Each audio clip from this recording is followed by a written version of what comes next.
Hello, nerds. In this video, Jason's going to take this bus that already has all the details done and using our expert artist Acrylics show you some tips on filtering and glazing. Let's hop in. Yeah, so I've got some primary yellow, some nickel azo, some permanent green light, and some sap green, and that's what we're going to work from for the greens and yellows. Right? I think the first thing I want to see is what happens with my nickel azo and my sap green, and that kind of gives me exactly what I'm wanting. And then I just get my brush really wet, and boom, that is my color. Right? We're going to start down here, where I'm not afraid of redoing this if I don't like this. Very smart thing to think about. And I'm going to go into some of our brighter areas and layer this glaze over the top. If you're painting along with me, right, you'll notice that you're going to start moving things into a realm where it's like, well, I wasn't trying to paint gold, right? And now things are going to yellow out. But the reality is that's not the case. We'll go back over this with a brighter highlight again. What I'm looking for is to just have this color live in my my midtones to kind of overtake some of that baby blue, right? And the highlight. I want a little bit of that blue to sneak through every now and then. Well, it moves us away from the chrome, right? But you can see hopefully how the shine that I was building up there had a reason for being there. We didn't just waste a bunch of time. That's the big key, right? Is to make sure that every brush stroke has a functionality, and the brightness is what's allowing me to then glaze back over the top to get this particular color. All right, now let's spice it up with some primary magenta. But we're going to be mixing some, and I'm going to put out some dioxazine purple as well. Violet. My entire life I've called this purple.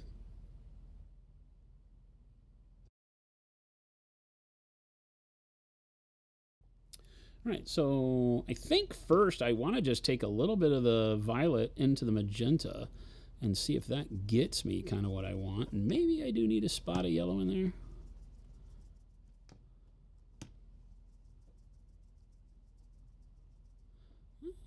It's pretty good. Let's see how we like that. Again, full brush load of water. Smaller brush, so it's going to be less water, so I got to probably... Oh, no, that works. That's perfect. That's pretty good.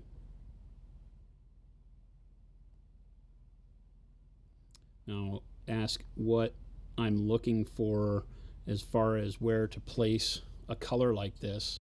And it's typically in my midtone range, just outside the shadow before my highlight. So it'll be up higher on this side because my shadow comes up higher. Right?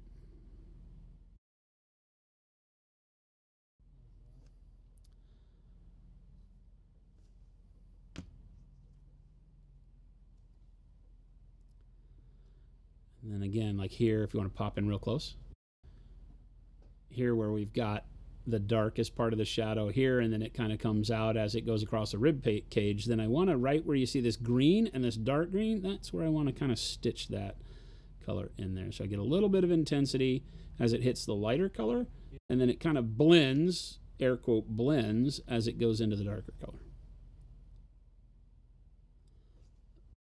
You're talking about very nuanced color usage here. This is not something that I want to read as bright red on the model from 3 feet away.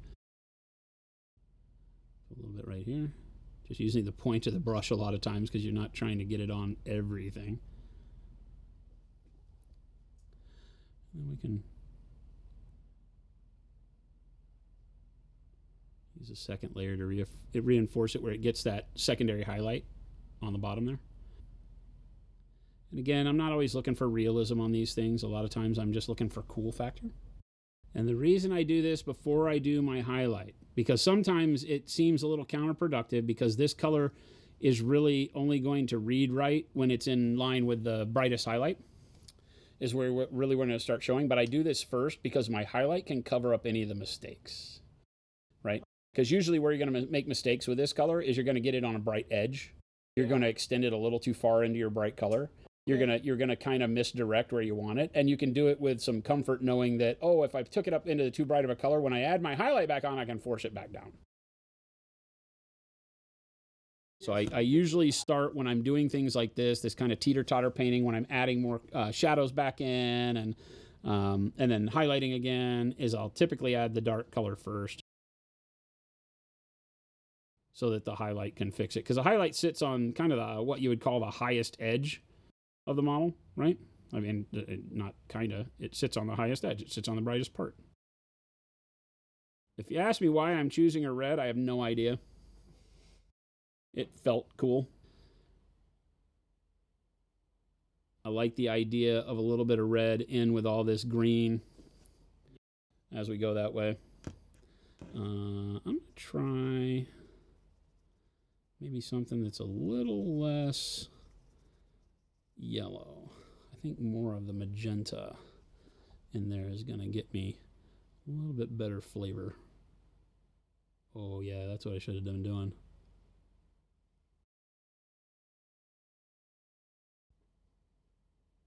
This is just the magenta and the dioxazine violet.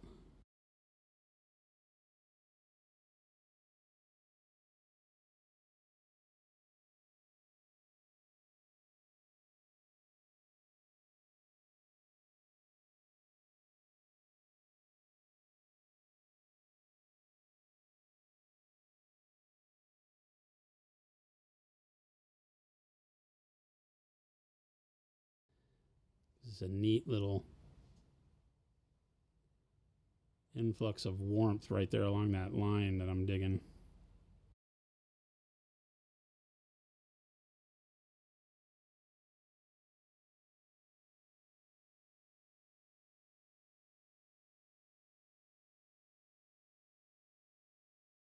You know, my goal with this was to show you the ability to shift things around, how to use these heavy body to do really cool things like this. I'm having a blast with it, to the point where, you know, a lot of people are like, what happens if you don't like it? Would you just repaint it? I'm like, well, kind of, I do that anyway. It's not that I get to points where I don't like what I'm doing. I just get inspired to take it in different directions with every brush stroke sometimes. And so sometimes it feels like redoing.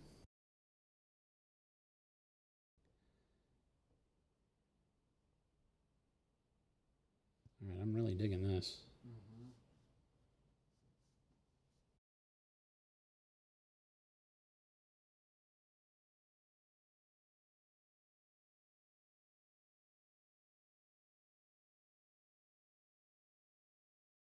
A lot of difference between where we started and where we're at right now, huh? That's the power of heavy-bodied acrylics.